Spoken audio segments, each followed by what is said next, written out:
가난한 과부, 로비 한복판에서 인생이 뒤집혔다. 누가 이 사람을 무시했어?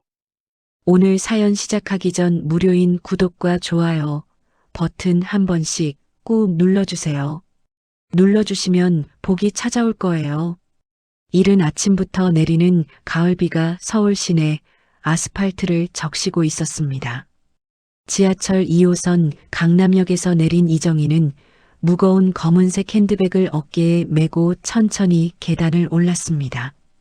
65의 나이에도 허리는 꼿꼿했지만 몇 달 전부터 시작된 허리 통증 때문에 걸음걸이가 예전 같지 않았죠. 아이고, 또 아프네. 정희는 작은 소리로 중얼거리며 병원 쪽으로 향했습니다. 매달 정기검진을 받으러 오는 이 길이 어느덧 익숙해졌습니다. 평생을 시장에서 채소 장사를 하며 살아온 탓에 허리와 무릎이 성한 곳이 없었거든요. 남편 박철수가 살아있을 때는 둘이서 함께 장사를 했는데 이제는 혼자서 모든 걸 감당해야 했습니다. 비에 젖은 거리를 걸으며 정희는 지난 날을 떠올렸습니다. 20살에 철수와 결혼한 후 45년을 함께 살았죠. 철수는 꿈이 큰 사람이었습니다. 젊은 시절 작은 식당을 운영하기도 하고 옷 장사도 해봤지만 번번이 실패했습니다. 그때마다 정희는 묵묵히 남편을 지켜봤죠. 결국 둘이서 시작한 채소 장사가 평생의 업이 되었습니다. 새벽 4시면 일어나서 도매시장으로 향했습니다. 무거운 채소 박스를 나르고 하루 종일 서서 손님들을 맞았죠. 손이 거칠어지고 얼굴이 까맣게 탔지만 정희는 불평하지 않았습니다. 남편과 함께라면 어떤 일이든 견딜 수 있었거든요. 특히 겨울철에는 추위에 떨며 채소를 다듬었고 여름에는 땀을 비오듯 흘리며 일했습니다. 그래도 하루 종일 수고한 뒤 집으로 돌아가는 길, 철수와 나누던 소소한 대화들이 그 모든 고생을 달래주었죠. 오늘 배추가 잘 팔렸네. 그러게, 내일은 물을 좀 더 떼어와야겠어. 이런 평범한 대화들이 정희에게는 소중한 추억이었습니다. 장사가 잘 되는 날에는 철수가 붕어빵을 사와서 함께 나누어 먹었고 힘든 날에는 서로 격려하며 버텨냈죠. 병원 로비에 들어서자 이미 많은 사람들이 진료 순서를 기다리고 있었습니다. 정희는 접수 창구에서 번호표를 뽑고 플라스틱 의자에 앉았습니다. 125번이었죠. 낡은 검은 재킷과 편한 운동화 차림의 정희는 주변에 화려하게 차려입은 사람들 사이에서 유독 눈에 띄었습니다. 특히 로비 한편에는 명품 가방을 든 부인들이 모여 앉아 대화를 나누고 있었습니다. 정희는 가방에서 작은 물병을 꺼내 물을 한 모금 마셨습니다. 집에서 끓인 보리차였죠. 병원 자판기 물은 너무 비싸서 항상 집에서 가져왔습니다. 이런 작은 절약이 몸에 배어 있었습니다. 한 푼이라도 아껴야 했거든요. 남편이 세상을 떠난 후 들어오는 돈이라고는 국민연금과 기초생활수급비가 전부였습니다. 시장 가게는 이미 정리했죠. 혼자서는 도저히 감당할 수 없었거든요. 로비를 둘러보니 대부분의 사람들이 정희보다 나이가 비슷하거나 많았습니다. 하지만 옷차림새며 분위기가 사뭇 달랐죠. 정희 옆에 앉은 할머니는 고급스러운 한복을 입고 있었고 맞은편에 앉은 할아버지는 깔끔한 양복 차림이었습니다. 정희는 자신의 낡은 옷을 내려다보며 괜스레 몸을 움츠렸습니다. 그때 멀리서 익숙한 웃음소리가 들렸습니다. 정희가 고개를 돌리자 예전 동네에서 함께 자랐던 후배 2명이 보였습니다. 김미자와 최순자였죠. 둘 다 브랜드 옷으로 치장하고 비싼 가방을 들고 있었습니다. 미자는 베이지색 코트에 진주 목걸이를 하고 있었고 순자는 검은색 정장에 금 팔찌를 끼고 있었습니다. 두 사람 모두 머리를 곱게 파마하고 화장도 정성스럽게 했더군요. 어머, 저기 이정희 언니 아냐? 미자가 순자의 팔꿈치를 슬쩍 찌르며 속삭였습니다. 하지만 그 속삭임은 정이까지 들릴 만큼 컸죠. 맞네. 아직도 저렇게 사는구나. 옛날이랑 하나도 안 변했어. 철수 씨 돌아가시고 나서 더 초라해진 것 같은데? 순자의 말에는 동정 섞인 시선이 담겨 있었습니다. 두 사람의 목소리는 일부러 정희가 들으라는 듯 컸습니다. 정희는 들은 척도 하지 않고 손에 든 번호표만 꼭 쥐었습니다. 마음속으로는 씁쓸함이 올라왔지만 이런 일에 익숙해진 지 오래였죠. 참 세상 사람들 눈에는 돈과 옷이 다 보이는구나. 정희는 속으로 생각했습니다. 남편이 세상을 떠난 후 더욱 작아진 살림 때문에 예전 지인들을 만나는 것이 부담스러웠습니다. 특히 미자와 순자는 결혼 후 잘 살게 된 케이스였거든요. 미자는 건설업을 하는 남편 덕분에 강남에 아파트를 여러 채 소유하고 있었고, 순자는 의사와 결혼해서 분당의 대저택에서 넉넉하게 살고 있었습니다. 예전에는 모두 비슷한 처지였는데 말이죠. 같은 동네에서 자라며 서로 언니 동생하며 지냈던 사이였습니다. 정희가 결혼할 때 미자와 순자도 축의금을 내며 축하해줬고 정희 역시 두 사람의 결혼식에 참석했었죠. 하지만 세월이 흐르면서 처지가 달라지자 관계도 서먹해졌습니다. 정희는 창밖으로 내리는 비를 바라보며 남편을 떠올렸습니다. 철수는 젊은 시절 사업을 했지만 번번이 실패했고 결국 부부가 함께 시장에서 장사를 시작했죠. 힘들었지만 서로 의지하며 살아왔는데 1년 전 갑작스러운 심장마비로 세상을 떠났습니다. 그날 밤 평소처럼 저녁을 먹고 텔레비전을 보던 철수가 갑자기 가슴을 움켜쥐며 쓰러졌던 순간이 아직도 생생했습니다. 여보, 여보. 아무리 불러도 대답이 없었죠. 119에 신고했지만 이미 늦었습니다. 45년을 함께한 동반자가 그렇게 갑자기 떠나버렸습니다. 장례를 치르고 나니 세상에 혼자 남겨진 기분이었죠. 자식도 없던 터라 혼자서 모든 걸 정리해야 했습니다. 118번 환자분 들어가세요. 간호사의 목소리에 정희는 자리에서 일어났습니다. 번호표를 확인하니 자신의 차례는 아직 멀었습니다. 125번이었거든요. 다시 앉으려던 그때 미자와 순자가 정희 쪽으로 다가왔습니다. 언니, 여기서 뭐해? 미자가 가짜 미소를 지으며 물었습니다. 진심으로 반가워하는 것 같지는 않았죠. 허리 아파서 검진 받으러 왔어. 정희는 담담하게 대답했습니다.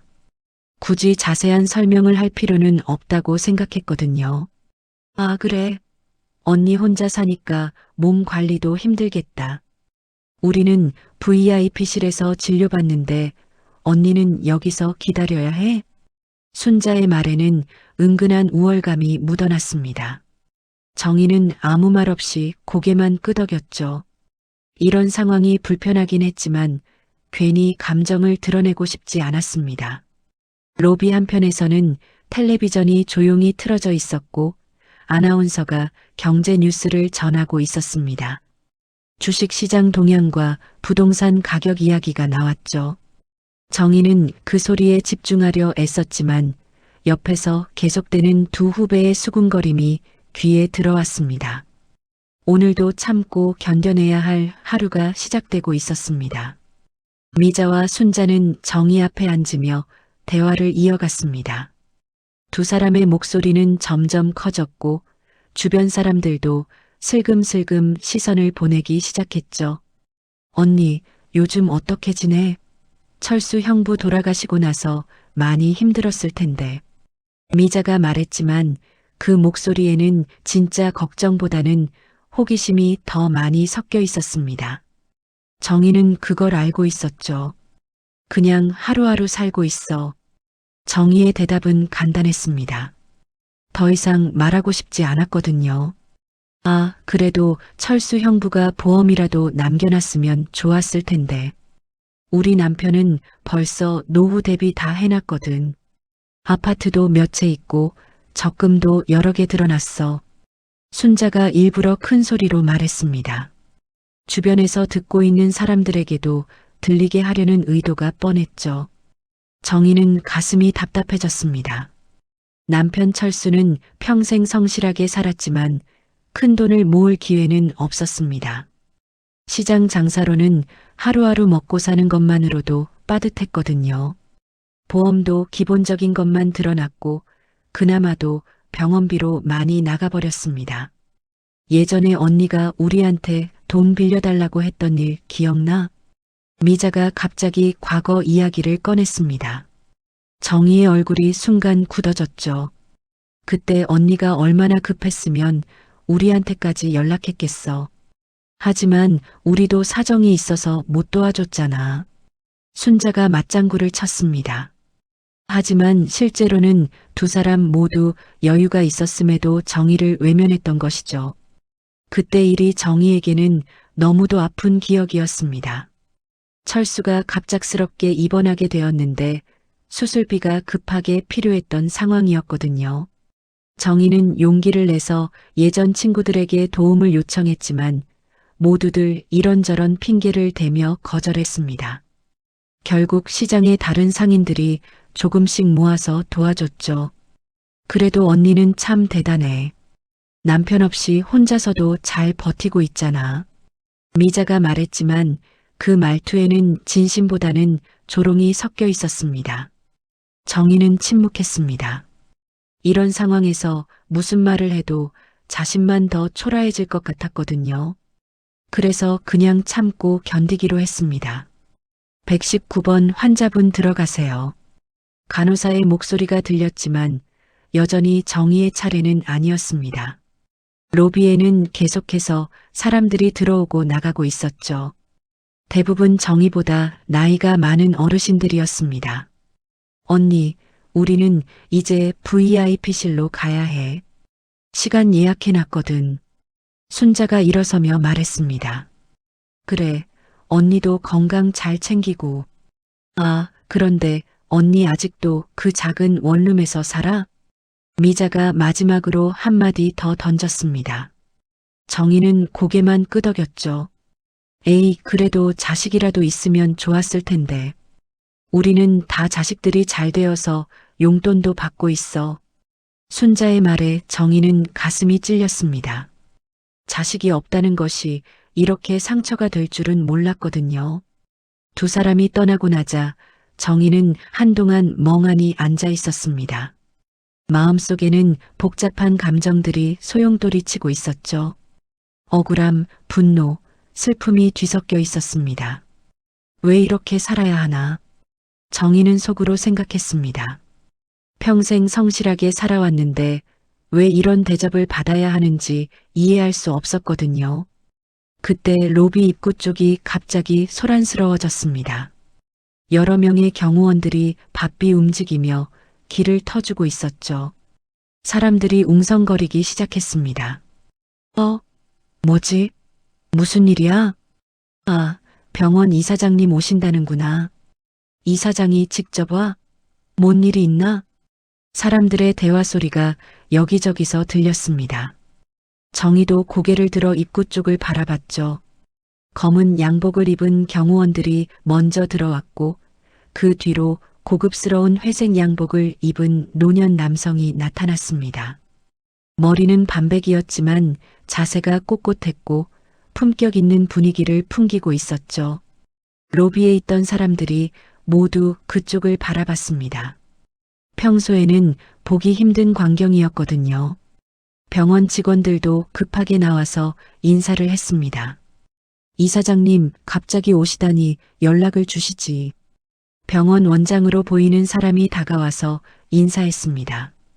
급한 일이 있어서 그냥 왔네. 이사장의 목소리는 낮고 안정감이 있었습니다. 그런데 왠지 정희에게는 익숙하게 들렸죠. 정희는 그 남성의 얼굴을 자세히 들여다봤습니다. 어디서 본 것 같은 느낌이 들었거든요. 하지만 확신할 수는 없었습니다. 너무 오래전 일이고 지금은 완전히 다른 모습이었으니까요. 이사장은 로비를 천천히 둘러보며 걸어갔습니다. 그러다가 갑자기 걸음을 멈췄죠. 정희와 눈이 마주친 순간이었습니다. 잠깐의 정적이 흘렀습니다. 이사장의 얼굴에는 놀라움이 스쳤고 곧이어 복잡한 감정이 드러났죠. 정희도 가슴이 두근거리기 시작했습니다. 설마 박성민? 정희는 속으로 생각했습니다. 하지만 확신할 수는 없었어요. 40년이 넘게 지난 일이고 지금의 모습은 예전과 너무 달랐거든요. 이사장은 잠시 망설이는 듯 하더니 정희 쪽으로 한 걸음 다가왔습니다. 주변 사람들의 시선이 모두 그들에게 집중되었죠. 혹시 이사장이 입을 열려고 했지만 그때 병원 직원이 다가와서 무언가를 속삭였습니다. 이사장은 아쉬운 표정을 지으며 고개를 끄덕였고 다시 정희를 바라봤죠. 정희는 가슴이 터질 것 같았습니다. 정말 성민인 것 같았거든요. 하지만 먼저 다가갈 용기는 없었습니다. 지금의 자신과 저 사람의 처지가 너무 다르다는 걸 알고 있었으니까요. 125번 환자분 들어가세요. 간호사의 목소리가 들렸습니다. 드디어 정희의 차례였죠. 정희는 일어나서 진료실 쪽으로 향했습니다. 뒤돌아보니 이사장은 여전히 자신을 바라보고 있었어요. 진료실로 들어가면서도 정희의 마음은 복잡했습니다. 정말 성민이었을까? 아니면 자신의 착각이었을까? 그리고 만약 정말 성민이라면 지금의 자신을 어떻게 생각할까? 이런 생각들이 머릿속을 맴돌았습니다. 진료를 마치고 나온 정희는 처방전을 받기 위해 다시 로비로 나왔습니다. 의사는 허리 상태가 많이 좋아졌다고 했지만 정희의 마음은 전혀 가볍지 않았죠.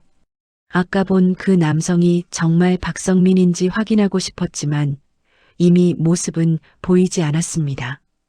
약국에서 처방전을 제출하고 기다리는 동안 정희는 40년 전의 기억을 떠올렸습니다. 박성민은 정희의 첫사랑이었죠. 같은 동네에서 자란 소꿉친구였고 20살 무렵부터 서로 좋아하게 되었습니다. 성민은 공부를 잘했습니다.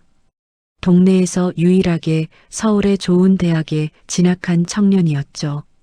반면 정희는 고등학교도 제대로 마치지 못했습니다. 집안 사정이 어려워서 일찍 일을 시작해야 했거든요. 하지만 그런 차이에도 불구하고 두 사람은 서로를 진심으로 사랑했습니다. 정희야, 나 졸업하면 취직해서 우리 결혼하자. 성민이 대학교 3학년 때 했던 말이 아직도 귀에 생생했습니다. 정희는 그때 얼마나 행복했는지 몰랐죠.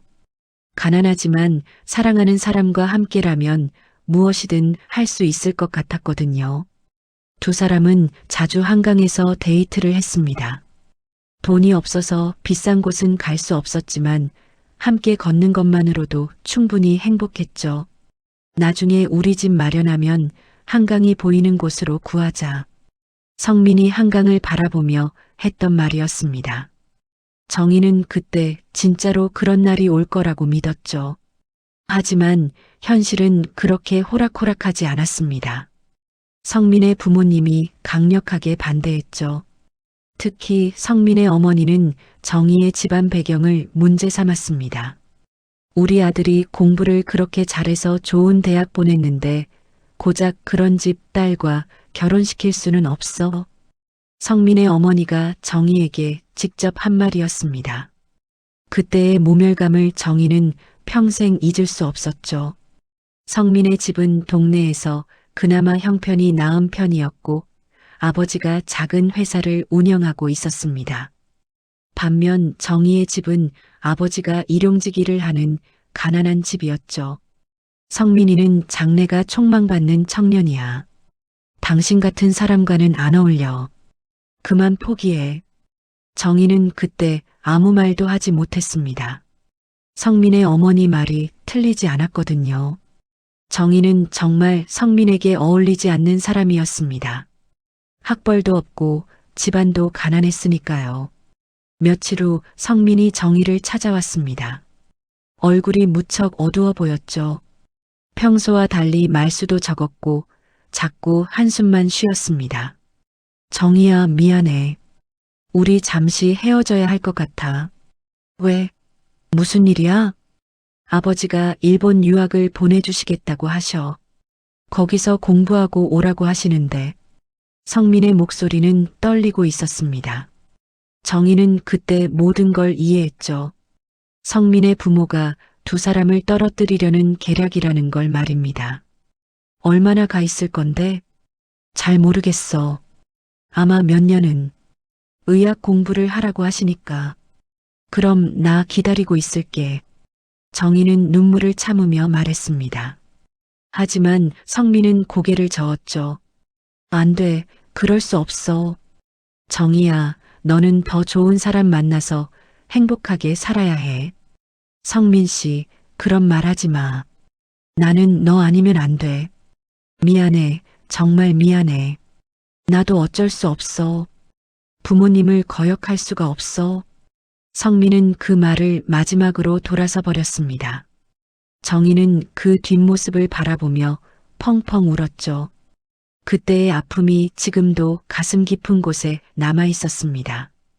성민이 떠난 후 정희는 한동안 넋을 잃고 지냈습니다.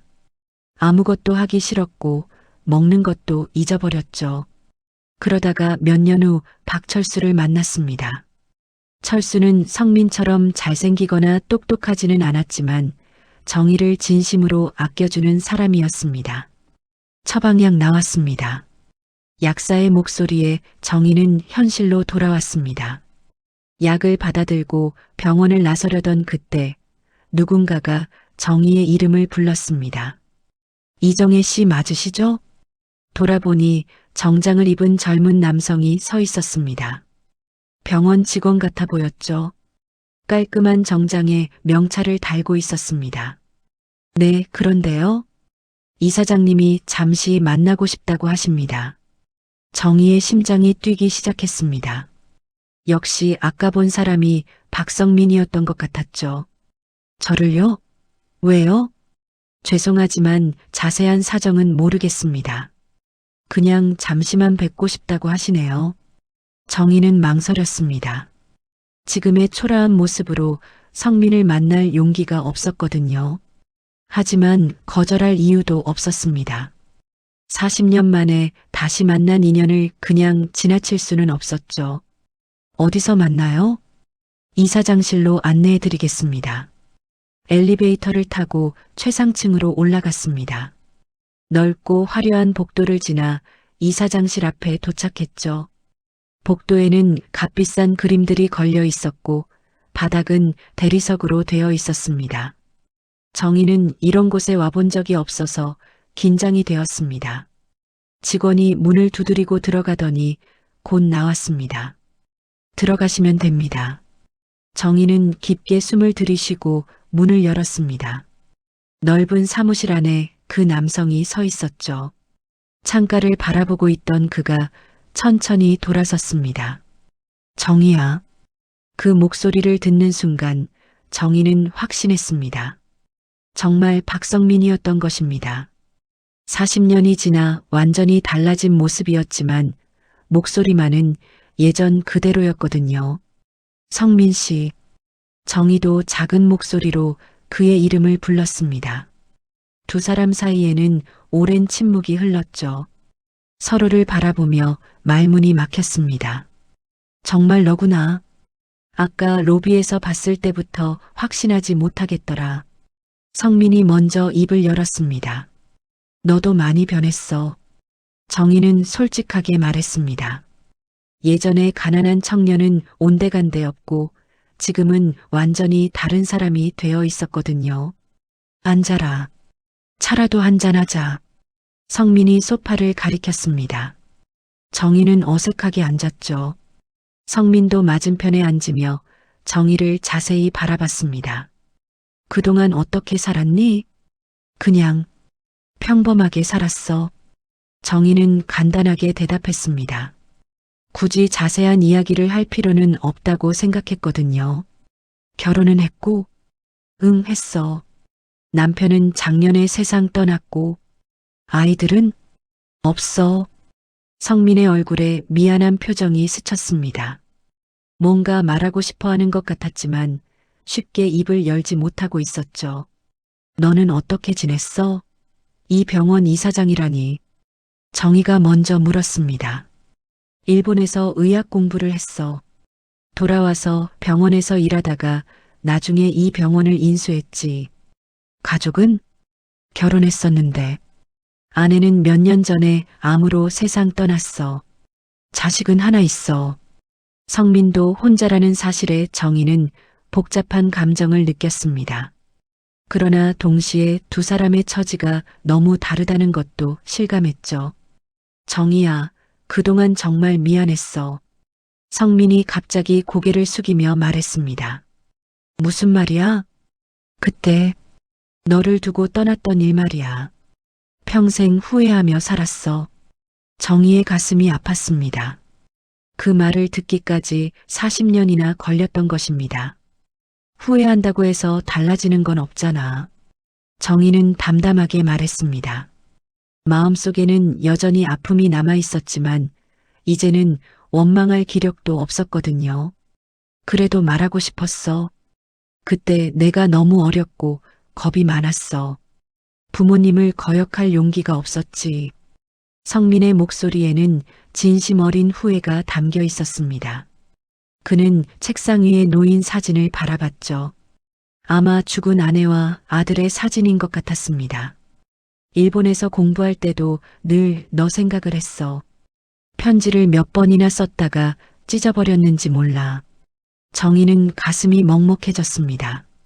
그 시절 자신도 성민이 보내올지도 모를 편지를 얼마나 기다렸는지 모르거든요. 그럼 언제 한국에 돌아왔어? 한 10년 후에 돌아왔어. 그때 너를 찾아보려고 했는데. 성민은 말을 멈췄습니다. 뭐?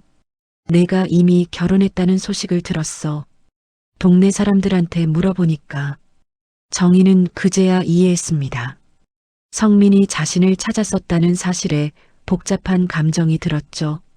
만약 그때 만났다면 어떻게 되었을까 하는 생각이 들었거든요. 그때 너무 늦었다고 생각했어. 내가 다른 사람과 가정을 꾸렸는데 나타날 수는 없잖아. 성민의 말이 맞았습니다. 정희는 그때 이미 철수와 결혼해서 행복하게 살고 있었거든요. 비록 가난했지만 남편과 함께 시장에서 장사를 하며 알콩달콩 살았죠. 그래서 그냥 포기했어. 너는 행복하게 살고 있을 거라고 생각하면서. 나도 행복했어. 정희가 말했습니다. 거짓말은 아니었죠. 철수와 함께한 40년이 불행하지는 않았으니까요. 그럼 된 거야. 내가 행복했다면. 성민은 쓸쓸하게 웃었습니다. 두 사람 사이에 또다시 침묵이 흘렀습니다. 40년이라는 세월의 무게가 느껴졌죠. 그동안 각자 다른 인생을 살아왔는데 이제 와서 과거를 돌이킬 수는 없었거든요. 성민아, 나 이제 가볼게. 정희가 일어서려고 했습니다. 더 이상 여기 있어봤자 서로에게 좋을 게 없다고 생각했거든요. 잠깐만. 성민이 정희를 붙잡았습니다. 뭐? 혹시 앞으로도 가끔 만날 수 있을까? 정희는 당황했습니다. 무슨 뜻인지 이해할 수 없었거든요. 우리가 왜 만나야 해? 이제 서로 다른 세상 사람이잖아. 그래도 옛 친구로서 가끔 안부라도 묻고 싶어. 성민의 말에는 간절함이 담겨 있었습니다. 하지만 정희는 쉽게 대답할 수 없었죠. 지금의 자신과 성민의 처지가 너무 다르다는 걸 알고 있었거든요. 성민 씨, 현실적으로 생각해봐. 나는 가난한 과부고 너는 큰 병원 이사장이야. 우리가 만나면 좋을 게 없어. 그런 건 중요하지 않아. 나한테는 중요해. 정희의 목소리는 단호했습니다. 자존심이 상했거든요. 성민은 동정심으로 자신에게 친절을 베푸는 것 같았습니다. 그때 갑자기 사무실 문이 열렸습니다. 젊은 남성이 들어왔죠. 성민의 아들인 것 같았습니다. 아버지, 오늘 이사회 시간이. 아들은 정희를 보고 멈칫했습니다. 아, 손님이 계시는군요. 죄송합니다. 괜찮아. 박민준이야, 인사해라. 아버지 옛 친구분이셔. 성민이 아들을 소개했습니다. 민준은 예의 바르게 인사했죠. 안녕하세요. 네, 안녕하세요. 정희도 어색하게 인사했습니다. 민준은 30대 중반쯤 되어 보였고 아버지를 닮아 준수한 외모였죠. 깔끔한 정장을 입고 있었고 브랜드 시계를 차고 있었습니다. 아버지, 시간이 촉박합니다. 알겠어. 조금만 기다려. 민준이 나간 후 성민이 정희를 바라봤습니다. 정희야, 내가 무리한 부탁을 하는 건 아니야. 그냥 가끔 차나 한잔하면서 옛날 이야기라도 했으면 좋겠어. 혼자 사는 게 외로워. 아들도 바쁘고 친구들도 다들 바쁘게 살고 있어. 너만이 내 진짜 모습을 아는 사람이야. 성민의 말에 정희는 마음이 흔들렸습니다. 사실 자신도 외로웠거든요. 남편이 세상을 떠난 후 대화할 사람이 거의 없었죠. 생각해 볼게. 정희는 애매하게 대답했습니다. 고마워. 그럼 연락처라도. 성민이 핸드폰을 꺼냈습니다. 정희도 어쩔 수 없이 자신의 번호를 알려줬죠. 정희야, 정말 고마워. 뭐가 고마워? 아무것도 한 게 없는데. 아니야. 너를 다시 만날 수 있어서 고마워. 정희는 더 이상 할 말이 없어서 일어섰습니다. 그럼 나 정말 가볼게. 그래, 조심히 가. 성민이 정희를 배웅했습니다. 문 앞에서 정희가 돌아봤을 때 성민은 여전히 자신을 바라보고 있었죠. 엘리베이터를 타고 내려오면서 정희는 복잡한 심정이었습니다. 40년 만에 첫사랑을 다시 만났지만 기쁘기보다는 씁쓸했거든요. 서로 너무 다른 인생을 살아왔다는 게 확연히 느껴졌죠. 병원 로비에 내려와서 밖으로 나오니 비가 그쳤습니다. 하늘에는 구름이 걷히고 있었죠. 정희는 버스 정류장으로 향했습니다. 그런데 갑자기 뒤에서 누군가가 정희를 부르는 소리가 들렸습니다. 돌아보니 아까 봤던 김미자와 최순자였죠. 언니, 아직 안 갔어? 미자가 다가왔습니다. 응, 지금 가는 길이야. 언니, 혹시 아까 이사장님과 만났어? 순자가 호기심 어린 눈으로 물었습니다. 왜? 아니, 사람들이 그러던데. 이사장님이 언니를 찾더라고. 별거 아니야. 정희는 대수롭지 않게 말했습니다. 굳이 자세한 설명을 할 필요는 없었거든요. 정말? 근데 왜 이사장님이 언니를 찾았을까? 미자가 계속 추궁했습니다. 잘 모르겠어. 나도 궁금해. 정희는 짧게 대답하고 버스 정류장으로 향했습니다. 두 사람은 뒤에서 수군거렸지만 정희는 신경 쓰지 않았죠. 버스를 기다리면서 정희는 성민과의 만남을 떠올렸습니다. 정말 예상치 못한 재회였지만 이제 와서 무엇을 바랄 수 있을까요? 이미 늦어버린 인연이었거든요. 버스에서 내려 집으로 가는 길 정희는 계속해서 성민과의 만남을 생각했습니다. 40년 만의 재회라니 정말 세상이 좁다는 말이 맞는 것 같았죠. 하지만 기쁘기보다는 마음이 복잡했습니다. 서로 너무 다른 길을 걸어왔다는 것이 확연히 느껴졌거든요. 작은 원룸에 도착해서 문을 열자 쓸쓸함이 밀려왔습니다. 남편 철수가 세상을 떠난 후 이 집은 너무 조용했죠. 예전에는 철수가 먼저 들어와서 텔레비전을 켜놓고 기다리곤 했는데 이제는 정적만 가득했습니다. 정희는 병원에서 받은 약을 식탁에 놓고 물을 끓였습니다. 성민과 대화하면서 몰랐는데 집에 와서 보니 온몸이 피곤했어요. 감정적으로 너무 많은 일이 있었던 하루였거든요. 보리차를 우리면서 정희는 성민의 마지막 말을 떠올렸습니다. 가끔 만나자는 그 제안을 어떻게 받아들여야 할지 고민이었죠. 사실 마음 한구석으로는 성민을 다시 만나고 싶었습니다. 혼자 사는 게 정말 외로웠거든요. 하지만 현실적으로 생각해보면 두 사람의 처지가 너무 달랐습니다. 성민은 큰 병원의 이사장이고 정희는 가난한 과부였죠. 그런 차이를 무시하고 만날 수 있을까요? 그때 핸드폰이 울렸습니다. 모르는 번호였죠. 정희는 혹시나 해서 전화를 받았습니다. 여보세요? 정희야, 나야. 성민이야. 성민의 목소리였습니다. 정희는 가슴이 두근거렸죠. 어떻게 벌써 전화했어? 집에 잘 도착했나 해서. 그리고 아까 제대로 말 못한 게 있어서. 정희는 잠시 말이 없었습니다. 성민이 무슨 말을 하려는지 궁금했거든요. 뭔데? 정희야, 나 정말 후회하고 있어. 그때 너를 지켜주지 못한 건 말이야. 성민 씨, 그런 얘기는 이제 그만해. 다 지난 일이잖아. 아니야.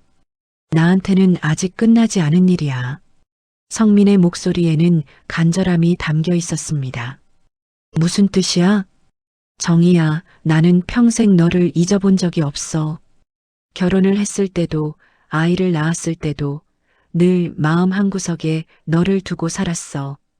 정희는 말문이 막혔습니다. 그런 고백을 들을 준비가 되어 있지 않았거든요. 그런 말 하지 마. 이제 와서 무슨 소용이야? 소용이 있어. 우리 둘 다 혼자잖아. 이제라도 함께 할 수 있지 않을까? 정희는 당황했습니다. 성민이 이런 말을 할 줄은 몰랐거든요. 나이가 무슨 상관이야? 사랑의 나이가 어디 있어? 사랑이라니. 우리는 이미 다른 사람들과 가정을 꾸리고 살았잖아. 하지만 이제는 혼자야. 다시 시작할 수 있어.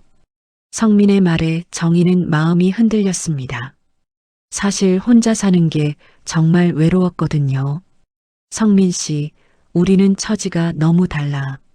나는 가난한 과부고 너는 성공한 사업가야. 그런 건 중요하지 않아. 내가 다 해결할 수 있어. 그게 문제야. 내가 다 해결한다는 게. 정희는 자존심이 상했습니다.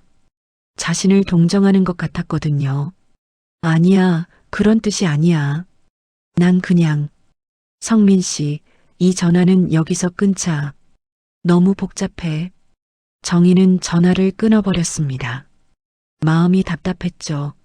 며칠 후 정희는 평소처럼 근처 시장에 장을 보러 갔습니다. 예전에 장사를 했던 곳이라 아는 사람들이 많았죠. 채소가게 사장님이 정희를 반갑게 맞았습니다. 정희 씨, 오랜만이네요. 요즘 어떻게 지내세요? 그냥 하루하루 살고 있어요. 건강은 어때요? 병원 다니시죠? 네, 정기검진 받고 있어요. 정희는 간단하게 대답했습니다. 굳이 자세한 이야기를 할 필요는 없었거든요. 장을 보고 집으로 돌아오는 길에 정희는 성민의 전화를 떠올렸습니다. 정말 어떻게 해야 할지 모르겠었어요. 마음 한구석으로는 성민을 만나고 싶었지만 이성적으로는 말이 안 되는 일이었거든요. 집에 도착해서 저녁 준비를 하면서도 계속 생각에 빠져 있었습니다.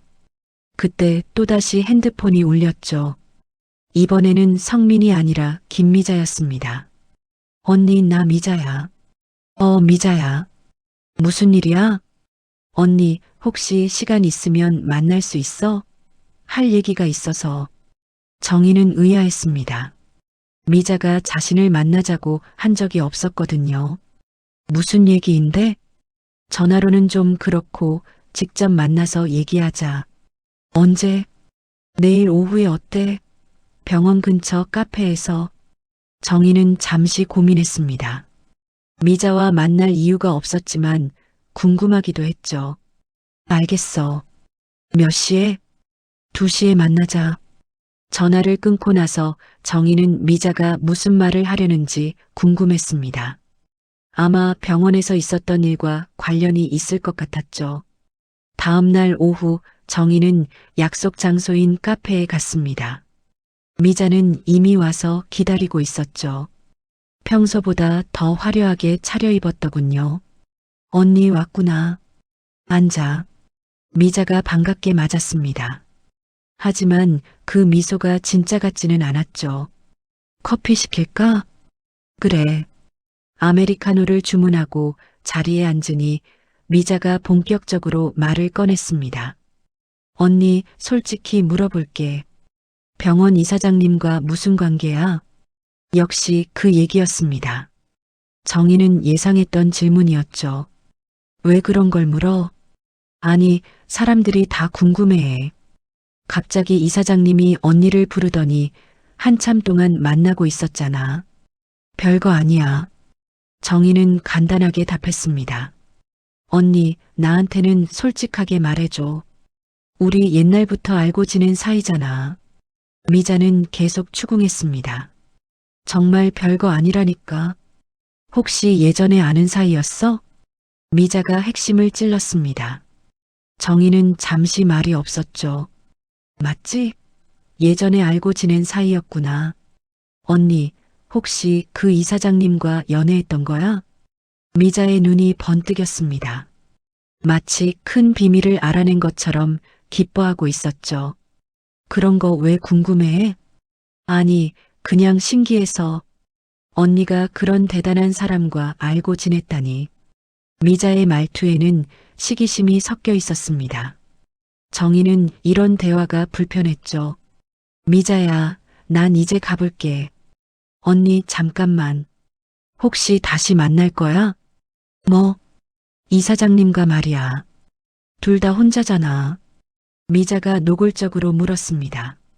정희는 기가 막혔죠. 그런 건 내가 상관할 일이 아니야. 언니, 솔직히 말해. 좋은 기회잖아. 정희는 더 이상 참을 수 없었습니다. 자리에서 일어났죠. 미자야, 앞으로 이런 얘기는 하지 말자. 언니, 화내지 마. 그냥 궁금해서 물어본 거야. 정희는 카페를 나왔습니다. 미자의 시선이 따가웠지만 돌아보지 않았죠. 이런 식으로 소문이 날까봐 걱정이 되었습니다. 집으로 돌아온 정희는 화가 나서 잠시 앉아 있을 수가 없었습니다. 미자의 노골적인 호기심과 시기심이 너무 불쾌했거든요.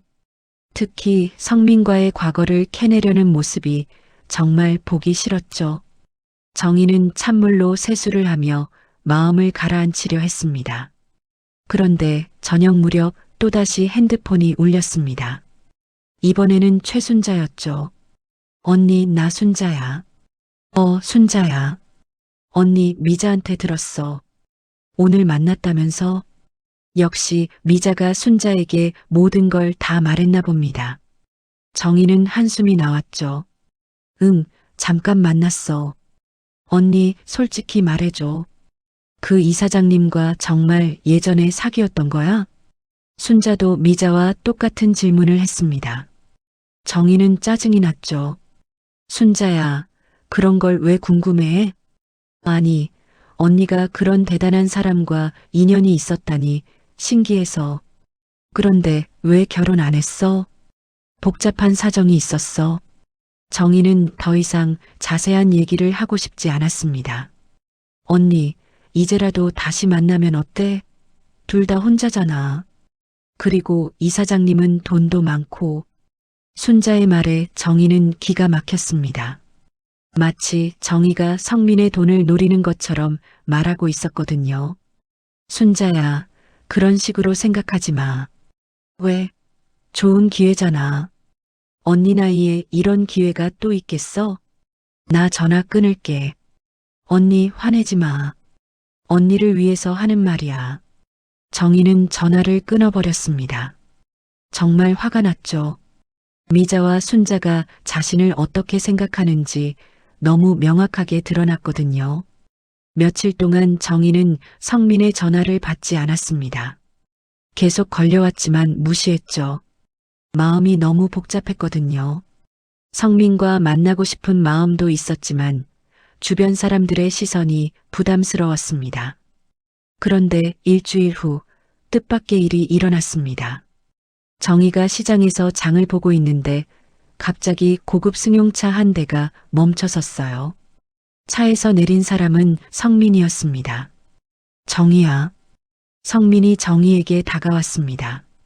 주변 사람들이 모두 쳐다봤죠. 성민의 차와 옷차림이 워낙 눈에 띄었거든요. 성민 씨, 여기서 뭐해? 정희는 당황했습니다. 전화를 안 받길래 직접 왔어. 사람들이 다 보고 있어. 빨리 가. 정희는 성민을 멀리 보내려 했습니다. 하지만 성민은 꿈쩍도 하지 않았죠. 정희야, 내 말 좀 들어줘. 여기서 말하면 안 돼. 소문날까봐. 그럼 다른 데 가서 얘기하자. 성민이 정희의 손을 잡으려 했습니다. 그때 채소가게 사장님이 다가왔어요. 정희 씨, 이분이 누구세요? 아, 그냥 아는 분이에요. 정희는 어색하게 대답했습니다. 어머, 정말 좋은 차 타시네요. 정희 씨 친구분이세요? 사장님이 호기심 어린 눈으로 성민을 바라봤습니다. 네, 옛날 친구입니다. 성민이 정중하게 인사했습니다. 아, 그래요? 정희 씨가 이런 훌륭한 분과 친구였구나. 부럽네요. 사장님의 말에 정희는 더욱 곤란해졌습니다. 이미 여러 사람이 모여서 구경하고 있었거든요. 정희야, 우리 다른 데 가서 얘기하자. 성민이 다시 말했습니다. 안 돼. 나는 집에 가야 해. 정희는 단호하게 거절했습니다. 그럼 내가 집까지 데려다 줄게. 절대 안 돼. 정희는 성민의 차를 타고 동네에 나타나는 걸 상상하니 끔찍했습니다. 온 동네가 난리가 날 게 뻔했거든요. 정희야, 제발. 나 정말 할 말이 있어. 성민의 목소리에는 간절함이 담겨 있었습니다. 하지만 정희는 주변 시선이 너무 부담스러웠죠. 성민 씨, 나 먼저 가볼게. 정희는 장바구니를 들고 빨리 그 자리를 떠났습니다. 뒤에서 성민이 부르는 소리가 들렸지만 돌아보지 않았어요. 집에 도착한 정희는 가슴이 두근거렸습니다. 성민이 시장까지 찾아온 게 믿어지지 않았거든요. 분명 동네에 소문이 날 것 같았습니다. 그날 저녁부터 전화가 걸려오기 시작했습니다. 먼저 미자가 전화했죠. 언니, 오늘 시장에서 이사장님 만났다면서? 누가 그래? 채소가게 사장님이 그러던데. 정말 좋은 차 타고 와서 언니를 찾았다고. 미자의 목소리에는 흥분이 섞여 있었습니다.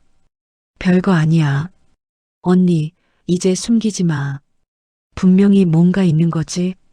미자야, 그런 거 없어. 그럼 왜 이사장님이 언니를 찾아와? 정희는 대답하기 곤란했습니다. 설명하기에는 너무 복잡한 사연이었거든요. 미자야, 나 피곤해서 이만 자려고. 언니, 나중에 자세히 얘기해줘. 정말 궁금해.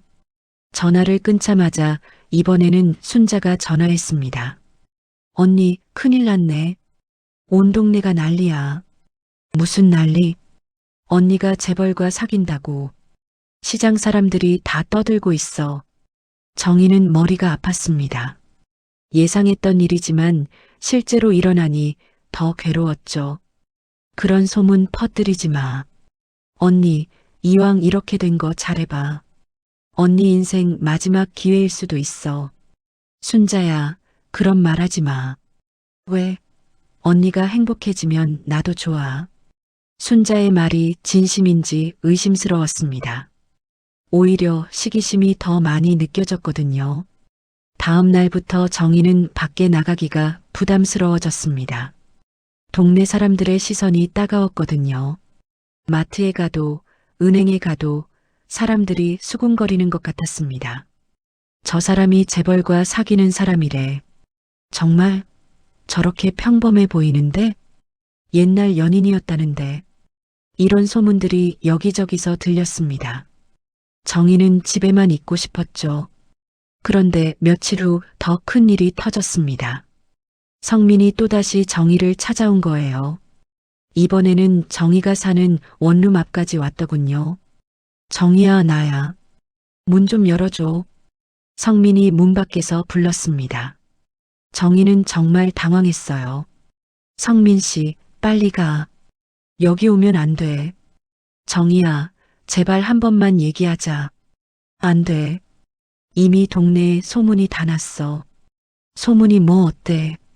우리가 잘못한 게 있어? 성민의 말이 맞긴 했습니다.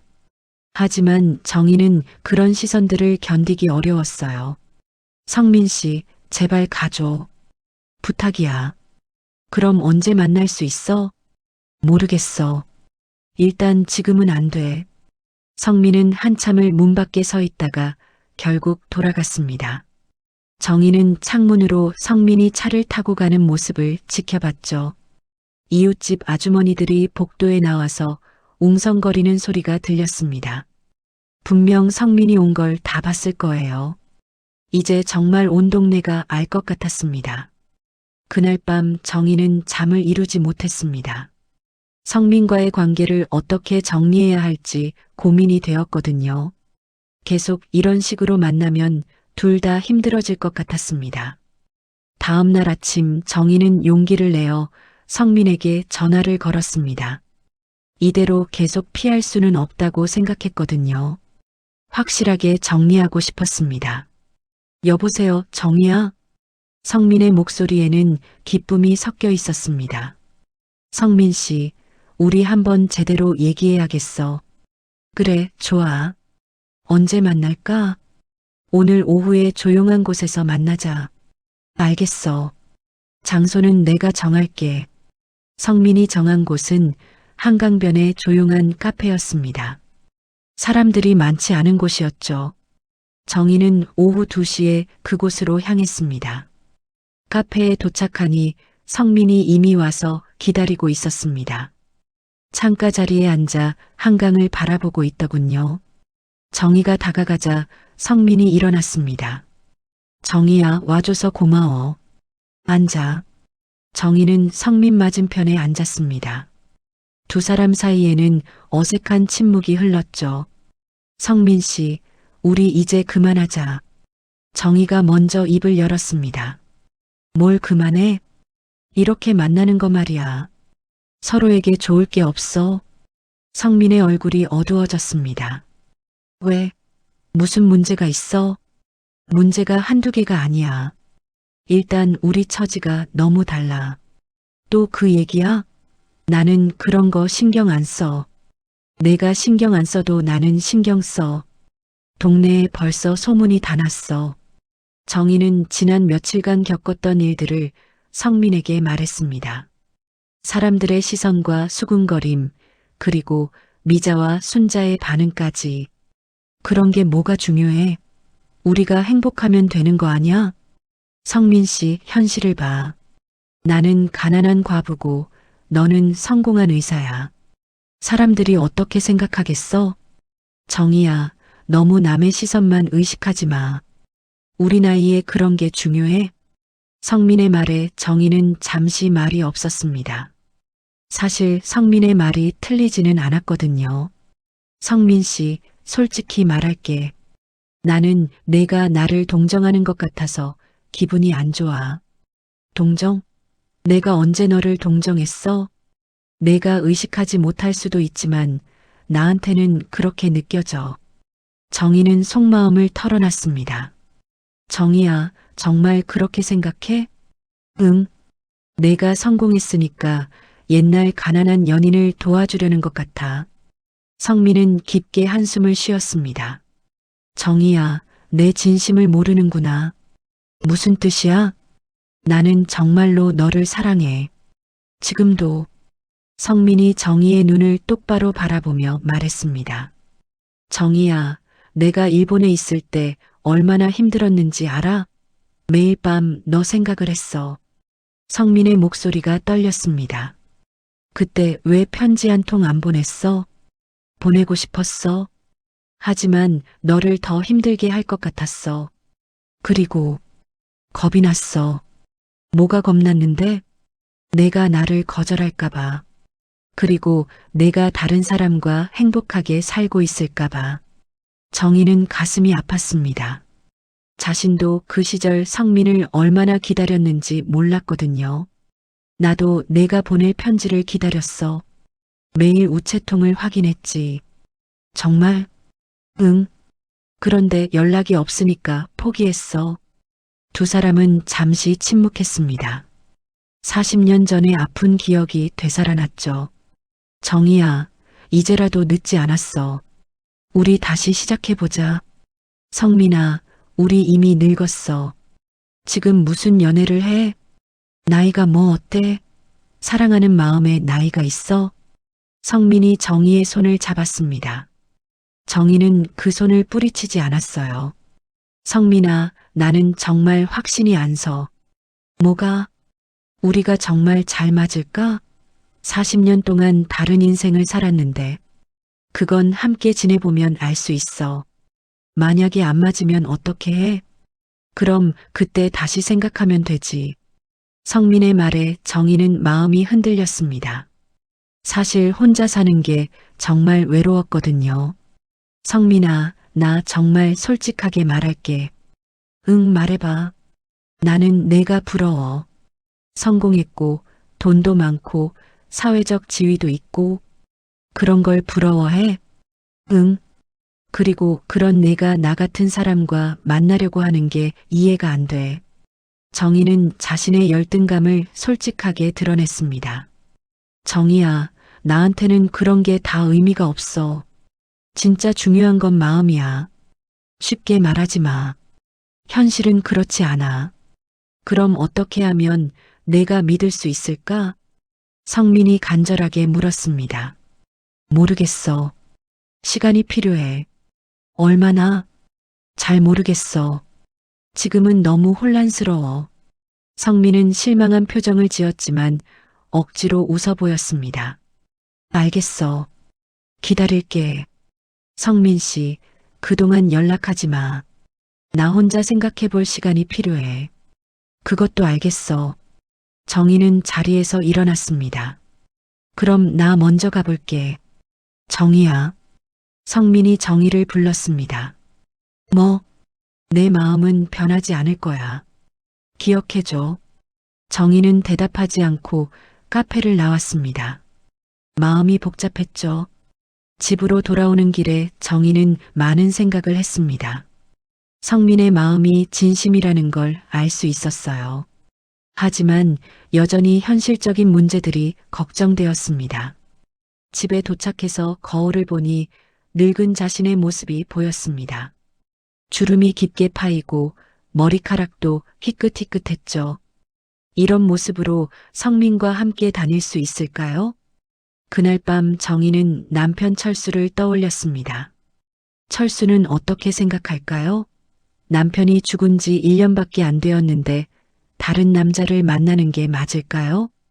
하지만 한편으로는 성민과 함께 있을 때의 따뜻함도 그리웠습니다. 오랜만에 느껴본 설렘이었거든요. 정희는 결정을 내리지 못한 채 잠자리에 들었습니다.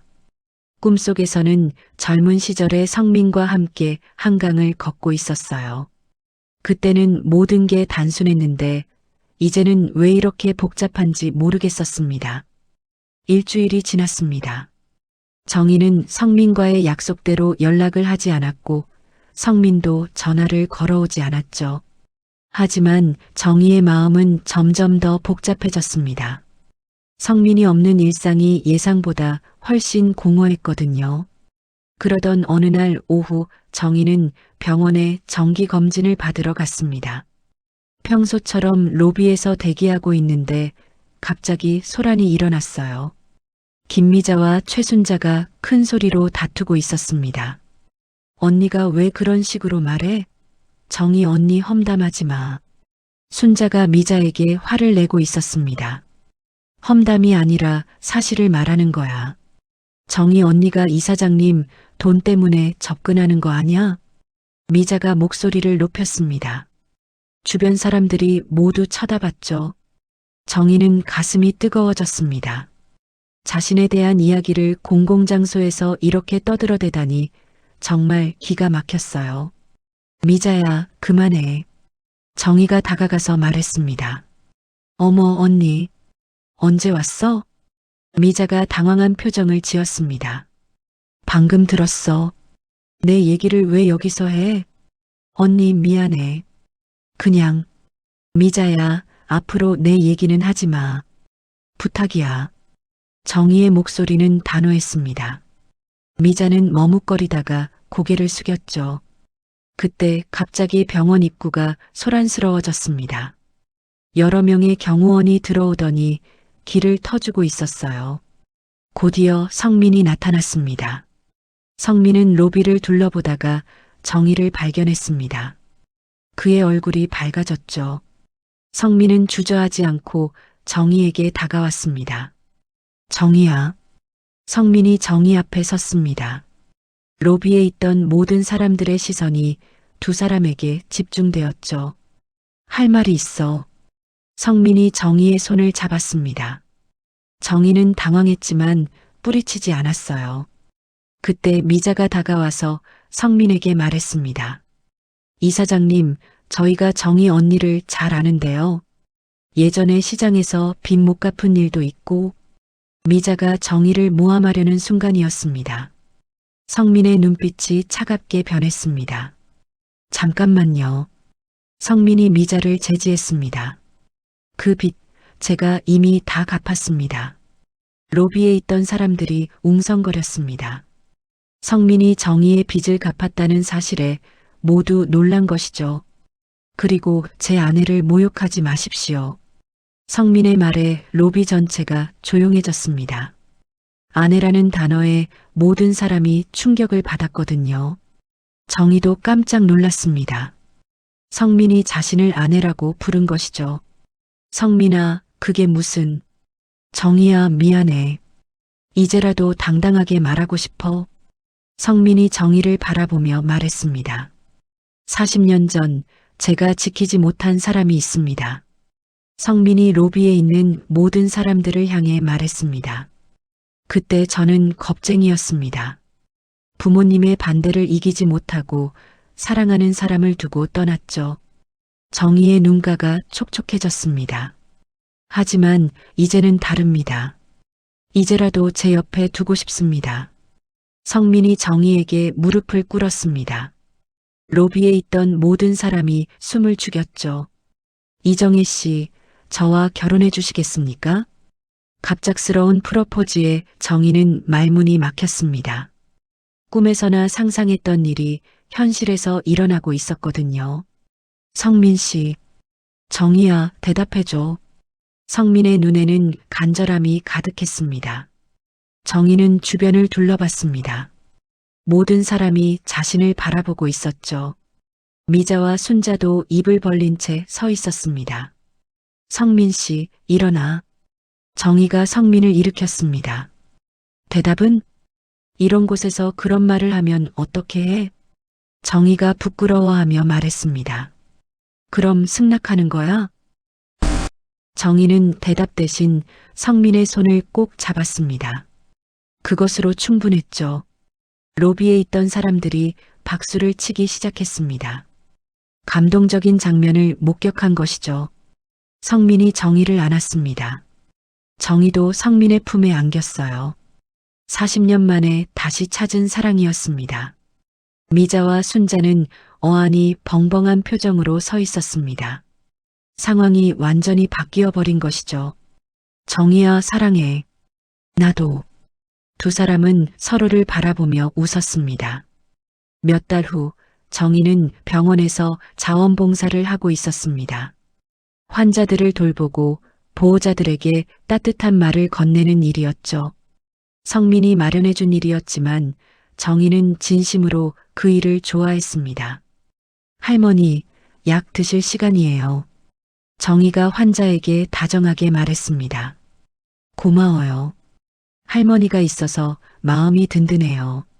환자가 고마워했습니다. 점심시간이 되자 성민이 봉사실로 찾아왔습니다. 정희야, 같이 식사할까? 응.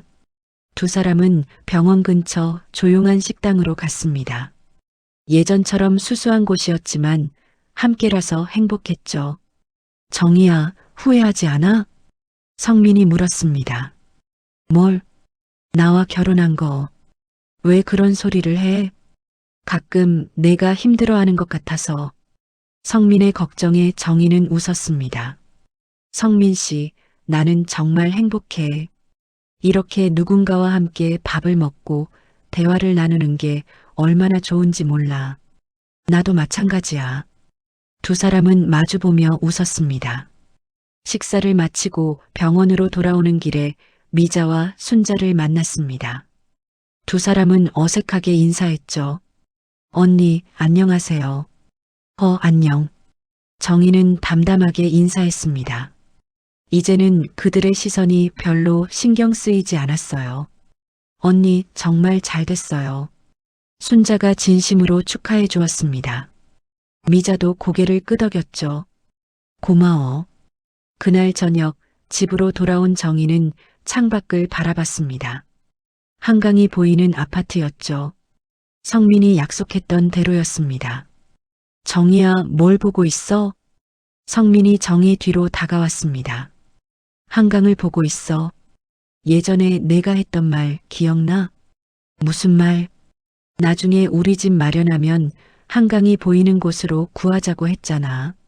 성민이 정희를 안았습니다. 그래, 늦었지만 약속을 지켰네. 응, 고마워. 정희는 성민의 품에서 행복을 느꼈습니다. 늦었지만 진짜 사랑을 찾은 것이죠. 햇살이 두 사람을 비추고 있었습니다. 마치 오래전 잃어버린 청춘이 다시 돌아온 것처럼 따뜻하고 아름다웠습니다. 사람이 변하는 건 외모나 돈 때문이 아니라는 걸 정희는 이제 알았습니다. 마음이 변해야 진짜 변하는 거라는 것을요. 오늘 사연 어떠셨나요? 마음에 감동이 있으셨다면 무료인 구독과 좋아요 버튼 한 번씩 눌러주세요.